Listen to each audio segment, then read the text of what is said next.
വർഷം ഈ ക്യാമ്പിൽ വന്ന് കിടക്കാനാണല്ലോ എന്റെ വിധി. എന്നാ എത്ര ദിവസം കൊണ്ട് പറയുന്നു, ഒരു സ്ഥലം വാങ്ങിച്ച് വീട് മാറാന്ന് വെച്ച് കഴിഞ്ഞാൽ അച്ഛന്റെ അമ്മയുടെ ഓർമ്മയാണ് പോലും അതുകൊണ്ട് മാറാൻ പറ്റത്തില്ലെന്ന്. ഇപ്പൊ ഞാൻ ഈ കിടന്ന് ഒറ്റയ്ക്ക് സംസാരിക്കുന്നുണ്ടാ നിങ്ങൾ വിചാരിക്കും എനിക്ക് ഭ്രാന്താണെന്ന്.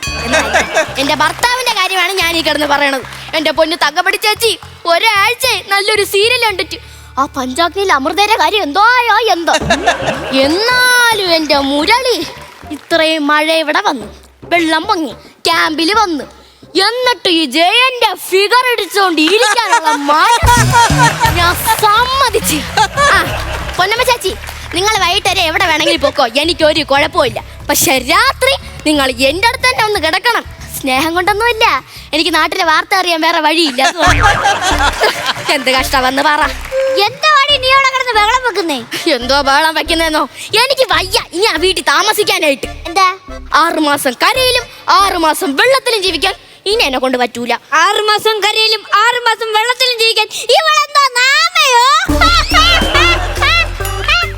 നല്ല 1-ാം തരം തേങ്ങ ചെരവണ ഭർത്താവാണെന്ന് പോലും ഞാൻ നോക്കും. നാക്ക് പിഴുത് ഒരച്ചും എടുക്കും, കേട്ടല്ലേ? നിങ്ങൾക്ക് നമ്മളെ മക്കളെ കുറിച്ച് എന്തെങ്കിലും ഒരു ചിന്ത.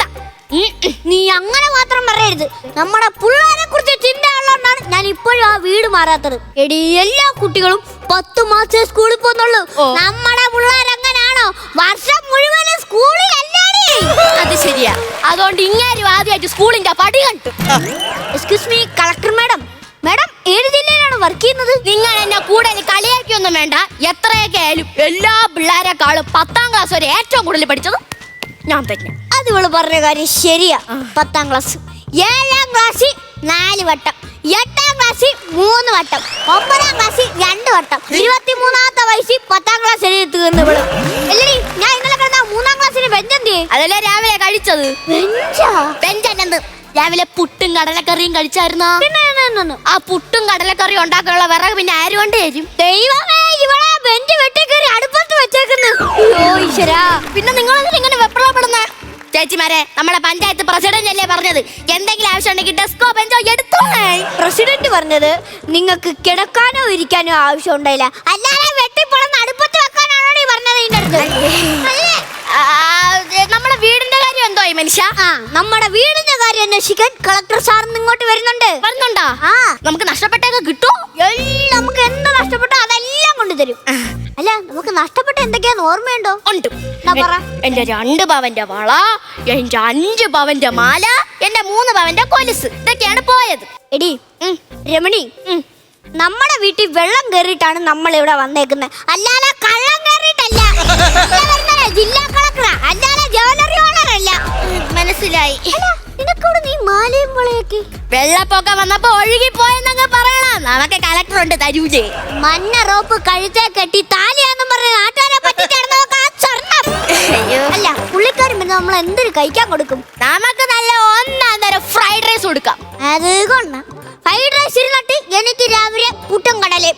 കുഴപ്പമില്ല. അല്ല, കറി എന്തുവാ? എന്തോന്ന്? ഫ്രൈഡ് റൈസിനോട് കറി എന്തുവാന്ന്? അയ്യോ, ഫ്രൈഡ് റൈസ് അല്ല, അരി വറുത്തതും കട്ടൻ ചായയും. അരി വണത്തേന് പണഞ്ഞ കേട്ടോ, ഫ്രൈഡ് റൈസ് പോലും. പിന്നെ അത് ഫ്രൈഡ് റൈസ് അല്ലേ? ഒരു കളക്ടർ കൊടുക്കാൻ പറ്റേക്കുന്ന അരി വറുത്തതും കട്ടൻ ചായയും. നിന്റെ അരി വറുത്തത് കഴിക്കാൻ ഇല്ല വരുന്നത് ജില്ലാ കളക്ടറാ, അല്ലാതെ കാടക്കോഴിയല്ല. മനസ്സിലായി. വേറെ എന്തെങ്കിലും കൊടുക്കണം. വേറെ നമ്മളിപ്പോ എന്തെങ്കിലും കൊടുക്കും? പാലിരിപ്പുണ്ടോ? പാലൊക്കെ കാണും. പാലും പിന്നെ നമ്മുടെ ചെറുക്കനെ കഴിക്കാൻ മേടിച്ചൊരു കേക്കില്ലേ, അതോടൊപ്പം കൊടുക്ക്. അപ്പൊ ചെറുക്കൻ എന്തൊരു കൊടുക്കും? ഇനി എന്തായാലും പുള്ളിക്കാരൻ വരുമ്പോ നമുക്ക് ചെലവിന് എന്തെങ്കിലും തന്നിട്ടേ പോകത്തുള്ളൂ, മനസ്സിലായോ? അതെടുത്തങ്ങ് മേടിക്കും. എന്നാ പിന്നെ ഓക്കെ, നമുക്ക് കൊടുക്കാം. ഇല്ല വരുന്നത് കളക്ടർ സാറാന്ന് തോന്നുന്നു കേട്ടോ. നിങ്ങൾ സ്വീകരിക്കും, ഞാൻ ഇവിടെ കാണും.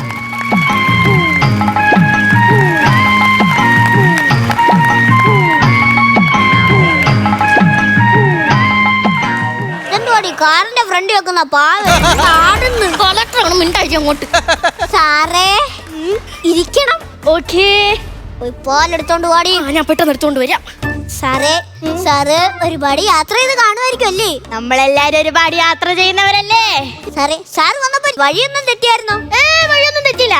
നമ്മൾ ഇവിടെ വന്നപ്പോ കൊറേ ആൾക്കാരുണ്ടായിരുന്നേ, അവര് കറക്റ്റ് ആയിട്ട് വഴി പറഞ്ഞു തന്നോണ്ട് ഇവിടെ തന്നെ എത്തി. സാറേ, പാലെടുത്തോ? സാറേ പാലും കേക്ക് കൊണ്ടാലും എടുത്തോ? സാറേ കൂടെ എടുത്തോ. കേക്ക് കൊണ്ട് എടുക്കുക.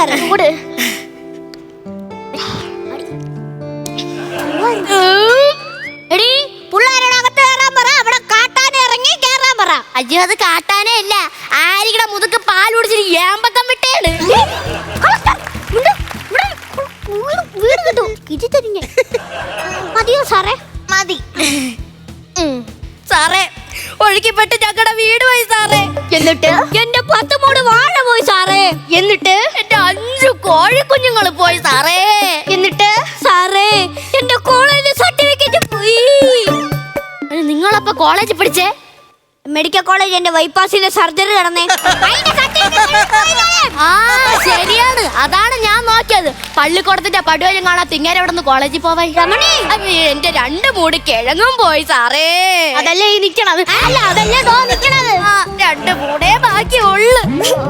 അല്ല ഇതൊക്കെ നിങ്ങൾ എന്റെ അടുത്ത് പറയേണ്ട കാര്യം കളക്ടർ സാറിനോടല്ലാതെ നമ്മൾ വേറെ ആരോടാ ഞങ്ങൾ ഈ വിഷമങ്ങളൊക്കെ പറയുന്നത് സാറേ? തോന്നി, ഞാൻ വന്നപ്പോഴുള്ള സ്വീകരണം കണ്ടപ്പോഴേ തോന്നി. എന്നാലേ ഞാൻ ഒരു കാര്യം പറയട്ടെ. പറയൂ. ഞാൻ കളക്ടർ അല്ല. കളക്ടർ അല്ലേ? മന്ത്രിയുടെ ഓഫീസിനായിരിക്കും. അങ്ങനെ ആയിരിക്കാം കേട്ടോ. എന്നാലേ മന്ത്രിയുടെ ഓഫീസിൽ നിന്നും അല്ല. പിന്നെ നീ ആരാന്ന് പറയടാ പാനിപൂരി? ഞാൻ പ്രശസ്ത എഴുത്തുകാരൻ കോവൻ കുണ്ടന്നൂർ. ഇവിടെ എന്നോ എന്റെ അഴുത്തുചാലിലെ ഒഴുക്കു ജീവിതം എന്ന സൂപ്പർ ഹിറ്റായ സീരിയലിന് ശേഷം പെണ്ണിന്റെ കണ്ണീർ മഴ എന്ന സീരിയൽ എഴുതാൻ ഞാൻ ഇങ്ങോട്ടേക്കാണ് വന്നത്. അന്നേരമാണ് മഴ കൂടിയതും വെള്ളപ്പൊക്കം വന്നതും. എന്റെ എല്ലാം ഒലിച്ചു പോയി. എന്റെ ഡ്രസ്സ് പോയി, എന്റെ പെട്ടി പോയി, എന്റെ ആദ്യ സീരിയലിന്റെ കോപ്പി വരെ ഒലിച്ചു പോയി. നീ ആദ്യം പറഞ്ഞ പോയതൊക്കെ നിനക്ക് വിഷമിക്കാം, പക്ഷെ അവസാനം പറഞ്ഞത് എത്താൻ്റെ അടുത്ത് തന്നെ എത്തിയേക്കുന്നത്. എന്താണ്? നിന്റെ അഴുക്കുചാലിലെ ഒഴുക്ക് ജീവിതം നാട്ടുകാർ കുടത്തിലാക്കി കടപ്പുറത്തോണ്ട് ഒഴുകിയത്. എന്റെ കൊച്ചന് കുടിക്കാൻ പറ്റുന്ന പാലും അവ തിന്നാൻ പറ്റുന്ന കേക്ക് ഉൾപ്പെടെ ഇല്ലടാ നിനക്ക് ഞാൻ എടുത്തു തന്നത്. അതിന് കൊച്ചവിടെ അതുകൊണ്ടില്ല കിടക്കുന്ന ഞങ്ങളുടെ കൊച്ചു. അയ്യോ അതിന് കൊച്ച കരയുന്നില്ലല്ലോ, അതുകൊണ്ട് കൊച്ചിന് പാല് വേണ്ട. എന്താ? അയ്യോ നിങ്ങൾ കേട്ടിട്ടില്ലേ, കരയുന്ന കൊച്ചിനെ പാലുള്ളൂ. എടാ മൂക്കിന്റെ താഴെ റീത്ത് വെച്ചവനെ അഴുക്കുചാലയിലെ ഒഴുക്ക് ജീവിതത്തിന്റെ സ്ക്രിപ്റ്റ് റൈറ്റർ ഗോവൻ കുണ്ടന്നൂർ. സാറേ, ഞാൻ സാറിനെ പറ്റി കേട്ടിട്ട് മാത്രമേ ഉള്ളൂ, ആദ്യമായിട്ടാണ് നേരിട്ട് കാണുന്നത്. മനുഷ്യ, എത്ര പെമ്പിള്ളാരെ കണ്ണീര് ഒടിപ്പിച്ച മനുഷ്യനാണ് നിൽക്കുന്നറിയാമോ?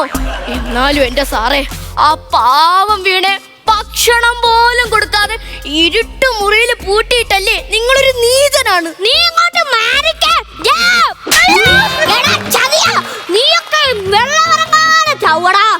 ചേട്ടാ നിങ്ങൾ എന്തിനാണ് എന്നെ പഠിച്ചത്? ഞാനൊക്കെ അടിക്കളിയുണ്ട്, കൊല്ലണം തന്നെ. നിങ്ങൾ എന്തോ അറിഞ്ഞിട്ട് ഒരു പാവം പെൺകുട്ടിയെ അവൻ മുറിക്കകത്ത് പൂട്ടിയിട്ടുണ്ട്, ഭക്ഷണം പോലും കൊടുക്കാതെ. ഈശ്വരാ, ഞാൻ അതാണാ പറഞ്ഞത്. അങ്ങേരെ സീരിയലിലെ കഥാപാത്രമാണ് വീണ. ആ വീണയുടെ കാര്യമാണ് ഞാൻ ഇത്ര നേരം തന്നെ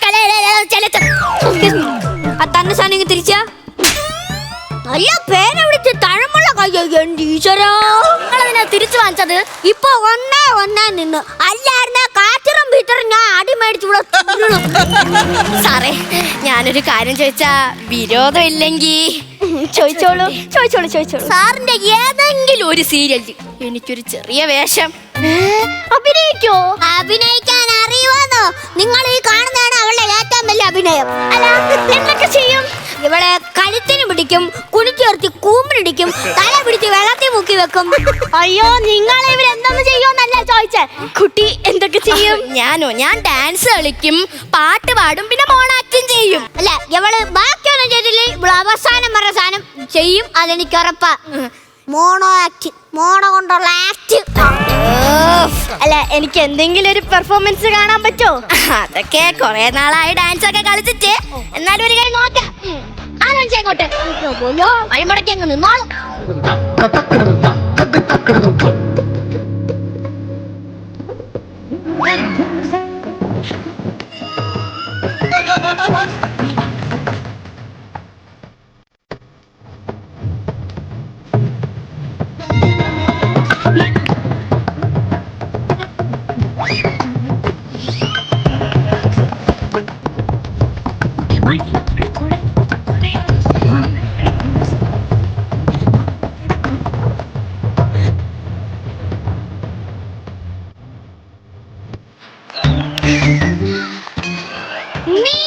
ഇവിടെ വെച്ച് സീരിയൽ ചെയ്ത് നായികയാക്കുവാണെങ്കിൽ ആ സീരിയലിന് പറ്റിയ ഒരു പേര് ഞാൻ പറഞ്ഞുതരാം. എന്ത്? പ്രാന്തങ്കാള.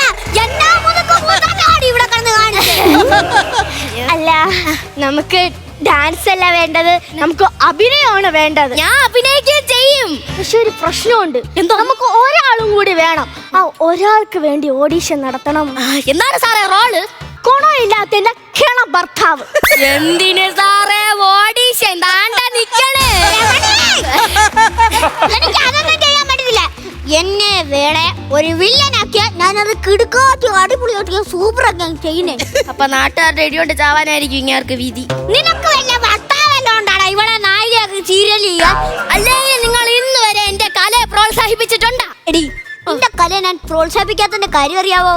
നിന്റെ കല എങ്ങാണ് ഞാൻ പ്രോത്സാഹിപ്പിച്ചു കഴിഞ്ഞാ കലാദേവത എന്നെ വീട്ടിൽ വന്നടിക്കും. അതുകൊണ്ട് ഞാനത് പ്രോത്സാഹിപ്പിക്കരുത്. മനസ്സിലായേ? ഈ പറയണ ചുമ്മയാണ് സാറേ. സാറിന് എന്റെ അച്ഛൻ അറിയാവോ? കേരള യൂത്ത് ഫെസ്റ്റിവലിന് എപ്പോഴും എന്റെ അച്ഛൻ ഒന്നാമതാണ്. അത് ഇവള് പറഞ്ഞ കാര്യം കറക്റ്റാ. ഉച്ചക്ക് ചോറിനാ നേരം ഫസ്റ്റ് വണ്ടി കയറി അങ്ങ് ഇരിക്കും ഫസ്റ്റ് സീറ്റില്. ഗണപതിക്ക് വെക്കുന്നേക്കാട്ടി മുമ്പ് അവളുടെ അച്ഛന് കൊടുത്തിട്ടേ ബാക്കി ആൾക്ക് കൊടുക്കത്തുള്ളൂ. അവളുടെ അച്ഛന്റെ പേരെന്തിനാവോ? ടെസ്റ്റർ കണ്ണപ്പോയി. നിങ്ങൾ എന്റെ അച്ഛനെ കളിയാക്കി അല്ലേ? കളിയാക്കൂടി. നിന്റെ അച്ഛനല്ലട പിന്നെ ഈ നീർനാട ഫിഗർ ഉള്ളവന്റെ അച്ഛനെ ഞാൻ കളിയാക്കാൻ പറ്റും. ഇനി ഞാൻ ഒരു നിമിഷം പോലും ഇവിടെ നിൽക്കൂല. എന്റെ അച്ഛനെ കളിയാക്കിയ നിങ്ങളോടെ ഞാൻ ഇനി നിൽക്കൂല. ഇപ്പൊ ഈ നിമിഷം ഞാൻ ഈ ക്യാമ്പിൽ നിന്ന് ഇറങ്ങും. നീ നിക്കണ്ട, നീ എങ്ങോട്ടാന്ന് വെച്ചാ പോ. അങ്ങനേലും എനിക്ക് ഇവിടെ ആശ്വാസം കിട്ടട്ടെ.